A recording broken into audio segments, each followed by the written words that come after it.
ಈಗ ಅಮ್ಮ ದೃಷ್ಟಿ ತೆಗಿತಿದ್ದಾರೆ ಭ್ರಮರಂಗೆ.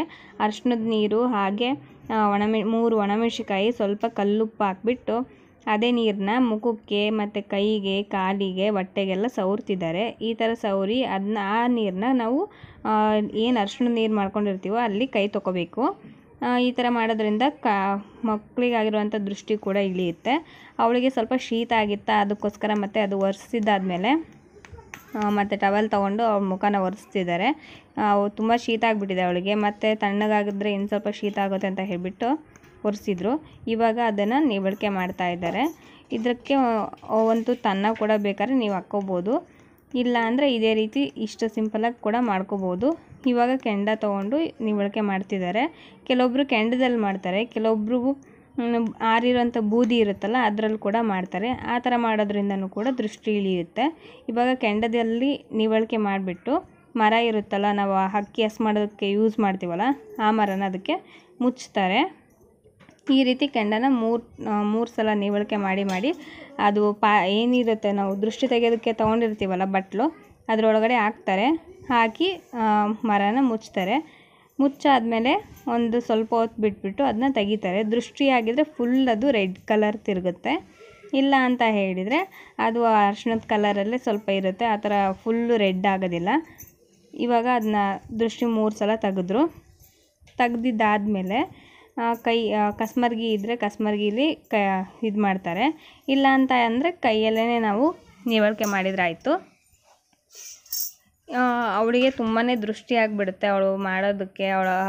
ಅಂದರೆ ಮಕ್ಕಳಿಗೆಲ್ರಿಗೂ ಬೇಗ ದೃಷ್ಟಿ ಆಗೋದು, ಹಂಗಾಗಿ ಸ್ವಲ್ಪ ಅವರಿಗೆ ನಾವು ಅವಾಗ ದೃಷ್ಟಿ ತಕ್ಕೋತಾ ಇದ್ದರೆ ದೃಷ್ಟಿ ಸ್ವಲ್ಪ ಇಳಿಯುತ್ತೆ. ಇವಾಗ ಎಲ್ಲ ಕಾಳು ಮೆಣಸು, ಲವಂಗ ಎಲ್ಲ ಮಿಕ್ಸ್ ಮಾಡಿಬಿಟ್ಟಿದ್ದಾರೆ. ಬಾಕ್ಸಲ್ಲಿ ಹಾಕಿದ್ದನ್ನ ಎಲ್ಲ ದಬಾಕ್ಬಿಟ್ರು, ಎಲ್ಲ ಮಿಕ್ಸ್ ಆಗಿಬಿಟ್ಟಿದ್ದವು. ಅದನ್ನು ಇವಾಗ ನಾನು ಸಪ್ರೇಟ್ ಮಾಡ್ತಾಯಿದ್ದೀನಿ. ಮತ್ತು ಅಲ್ಲೇ ಬಂದ್ಬಿಟ್ಟು ಮತ್ತೆ ನಾನು ಸಪ್ರೇಟ್ ಮಾಡ್ತಾಯಿದ್ರೆ ಅವಳು ಒಂದರಲ್ಲೇ ಹಾಕಿ ಇಕ್ತಾ ಇದ್ದಾಳೆ.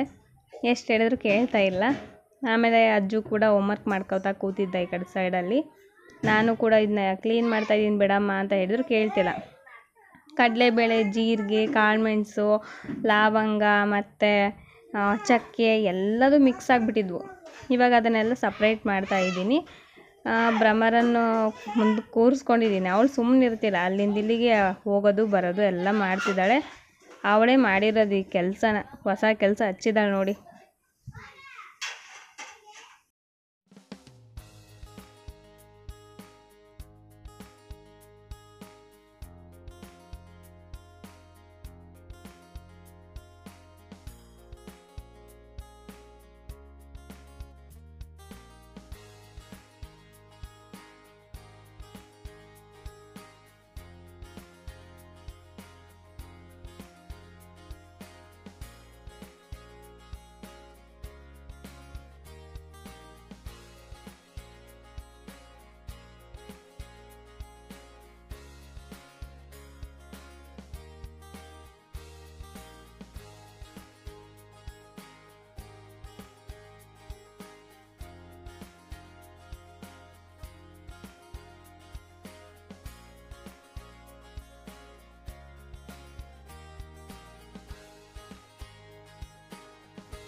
ಸಾಕಾಯ್ತಪ್ಪ ಇಷ್ಟೊಂದೆಲ್ಲ ಸಪ್ರೇಟ್ ಮಾಡಿ ಯಾವಾಗಿಂದ ತುಂಬ ಹೊತ್ತಾಯಿತು ನಾನು ಸಪ್ರೇಟ್ ಮಾಡೋದಕ್ಕೆ ಸ್ಟಾರ್ಟ್ ಮಾಡಿ.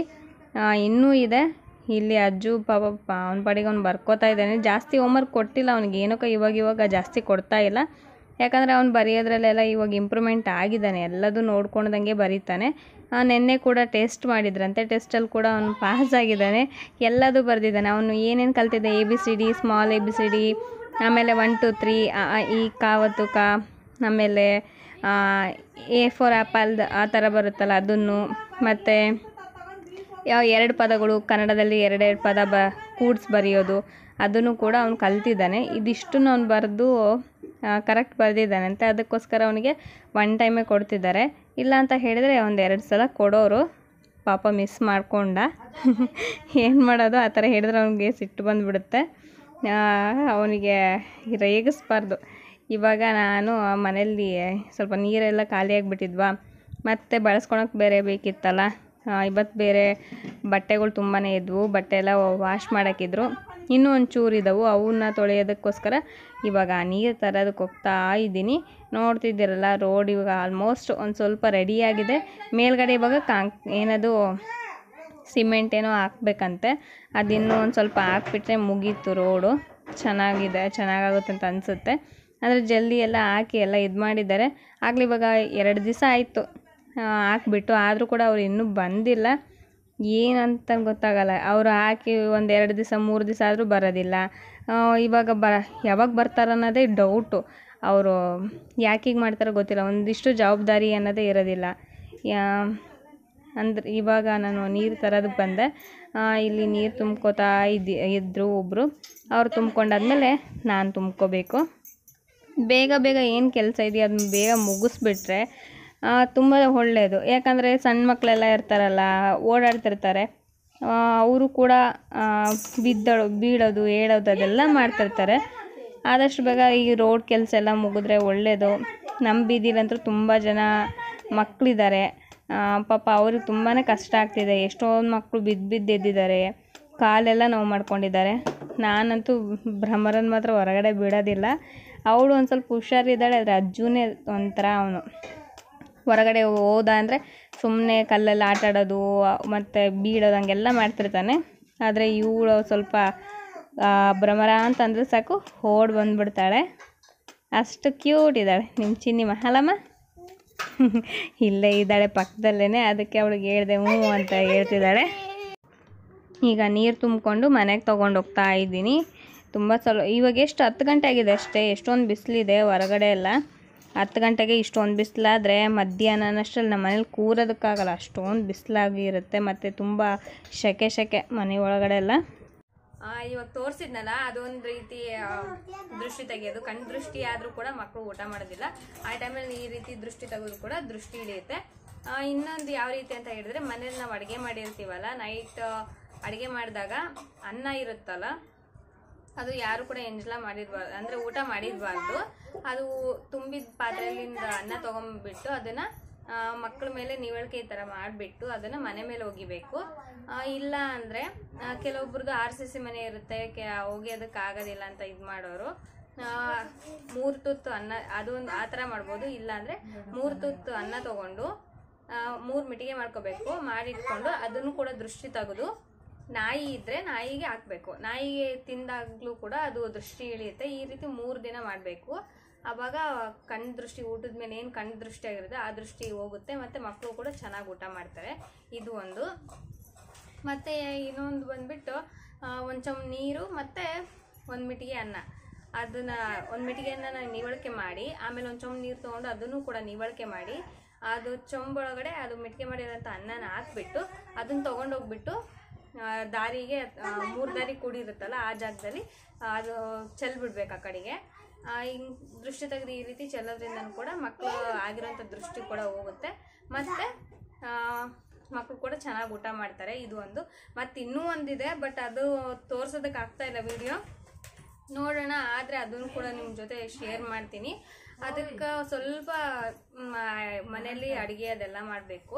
ಅದನ್ನು ಮಾಡಿದರೆ ಬೇಗನೆ ಹಿಡಿತೈತೆ. ಅದಕ್ಕೂ ಕೂಡ ಕಣ್ಣು ದೃಷ್ಟಿ, ಅಂದರೆ ಊಟದ ಮೇಲೆ ದೃಷ್ಟಿ ಆಗಿರುತ್ತೆ. ಮಕ್ಕಳು ತುಂಬ ಊಟ ಮಾಡ್ತಿರಲ್ಲ, ಇಷ್ಟು ಹಠ ಮಾಡ್ತಿರ್ತಾರೆ, ಅಳ್ತಿರ್ತಾರೆ, ಊಟ ಮಾಡಲ್ಲ ಅಂತ. ಫಸ್ಟಿಗೆಲ್ಲ ಚೆನ್ನಾಗಿ ಊಟ ಮಾಡ್ತಿರ್ತಾರೆ, ಆಮೇಲೆ ಊಟ ಮಾಡಲ್ಲ ಅಂತ ಹೇಳಿಬಿಟ್ಟು ಅಳ್ತಿರ್ತಾರೆ. ಅದು ಏನಕ್ಕಂತ ಕಣ್ಣು ದೃಷ್ಟಿ ಆಗಿರುತ್ತೆ ಊಟದ ಮೇಲೆ, ಅದಕ್ಕೋಸ್ಕರ ಆ ಥರ ಆಗ್ತಿರುತ್ತೆ.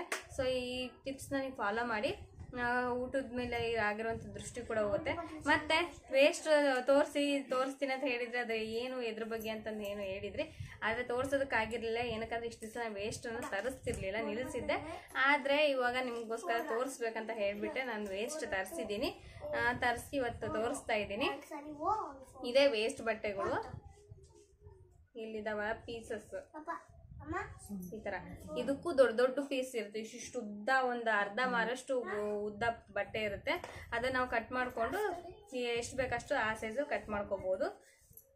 ತುಂಬ ಕಲರ್ಗಳು ಇರ್ತವೆ. ಅದು ಬಟ್ಟೆಗಳು ವೇಸ್ಟ್ ಬಟ್ಟೆ ಅಲ್ಲ, ಅದನ್ನಲ್ಲಿ ಕಟ್ ಮಾಡಿರ್ತಾರೆ. ಅದನ್ನು, ಈ ಬಟ್ಟೆನ ನಾವು ಕೈಯಲ್ಲಿ ಬಿಚ್ಚೋದಕ್ಕೆ ಬರೋದಿಲ್ಲ. ಈ ಥರ ಬ್ಲೇಡ್ ಬರುತ್ತಲ್ಲ, ಆಕ್ಸಲ್ ಬ್ಲೇಡ್ ಅಂತಾರೆ, ಇದರಿಂದ ಬಿಚ್ಚಬೇಕು.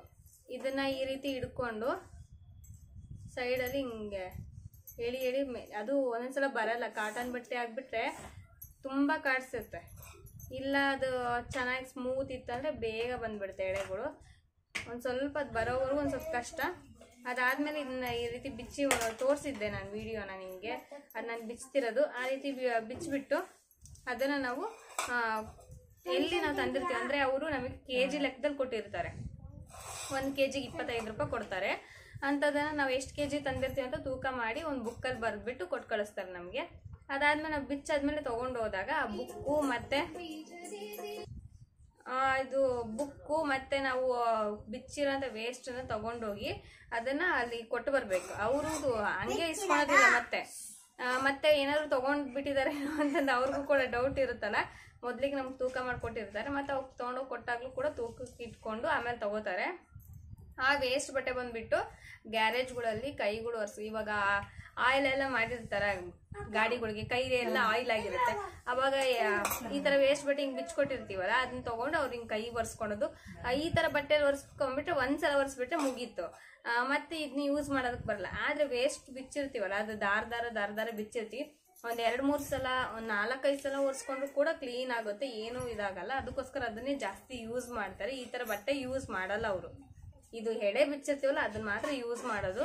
ನೀವು ಬೇಕಾದ್ರೆ ಎಲ್ಲರೂ ಚೆಕ್ ಮಾಡಿ. ನೀವು ಗ್ಯಾರೇಜ್ಗಳಲ್ಲಿ ಏನಾದ್ರು ಗಾಡಿ ಪಾಡಿ ನೀವು ಸರ್ವಿಸ್ ಮಾಡೋದಕ್ಕೆ ಹೋದಾಗ ಅದೇನೇ ಯೂಸ್ ಮಾಡೋದು. ಅವ್ರು ಕೈ ಒರೆಸ್ಕೊಳೋದಕ್ಕೆಲ್ಲ ವೇಸ್ಟ್ ಅಂತ ಹೇಳ್ತಾರೆ ಅವರು ಕೂಡ ಅಲ್ಲಿ KG ಗಟ್ಟಲೆ ತೊಗೊಂಡು ಇದು ಮಾಡ್ಕೋತಾರೆ. ಜಾಸ್ತಿ ಅದು ಗ್ಯಾರೇಜ್ಗಳಲ್ಲಿ ಮತ್ತು ಕಾರೆಲ್ಲ ಕ್ಲೀನ್ ಮಾಡ್ತಿರ್ತಾರಲ್ಲ, ವಾಶ್ ಮಾಡೋದು ಆ ಕಡೆ ಎಲ್ಲ ಅದನ್ನ ಯೂಸ್ ಮಾಡ್ತಾರೆ. ಇದು ಬಂದ್ಬಿಟ್ಟು ತಮಿಳ್ನಾಡಿಂದ ತರಿಸ್ತಾರೆ ಅಂತ ಹೇಳ್ತಿದ್ದಾರೆ. ಇವ್ರಿಗೂ ನಮ್ಗೆ ಅಷ್ಟು ಗೊತ್ತಿಲ್ಲ. ಅವ್ರು ಹೇಳಿದ್ದು ತಮಿಳ್ನಾಡಿಂದ ತರಿಸ್ತಾರೆ, ಮತ್ತು ಇಲ್ಲಿ ಬಿಚ್ಚಿಬಿಟ್ಟು ಇಲ್ಲೂ ಕೂಡ ಸೇಲ್ ಮಾಡ್ತಾರೆ. ಇಲ್ಲ ಅಂದರೆ ತಮಿಳ್ನಾಡಿಗೆ ವಾಪಸ್ ಕಳಿಸ್ತಾರೆ. ಅಲ್ಲಿ ತುಂಬ ಸೇಲ್ ಆಗುತ್ತಂತೆ ಇದು. ಹಾಗಾಗಿ ಅಲ್ಲಿಂದ ಕೊಯಮತ್ತೂರು, ಚೆನ್ನೈ ಆ ಕಡೆಯಿಂದ ಎಲ್ಲ ತರಿಸ್ತಾರೆ. ತರಿಸ್ಬಿಟ್ಟು ನಾವು ಕೊಡ್ತಾರಲ್ಲ ಅದನ್ನೆಲ್ಲ ನಾವು ವೇಸ್ಟ್ ಬಿಚ್ಚಿಕೊಟ್ರೆ ಒಂದು ಕಡೆ 30 ರೂಪಾಯಿ ಇದೆ.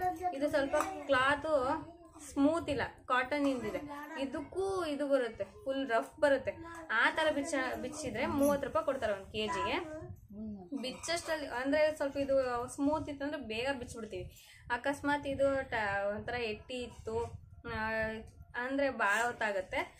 ಭಾಳ ಅಂದರೆ ಒಂದು ಸಲದ ಅಂದರೆ 3 kg, 4 kg, ಇಲ್ಲ 5 kg ತಂದ್ಕೊತಾರೆ.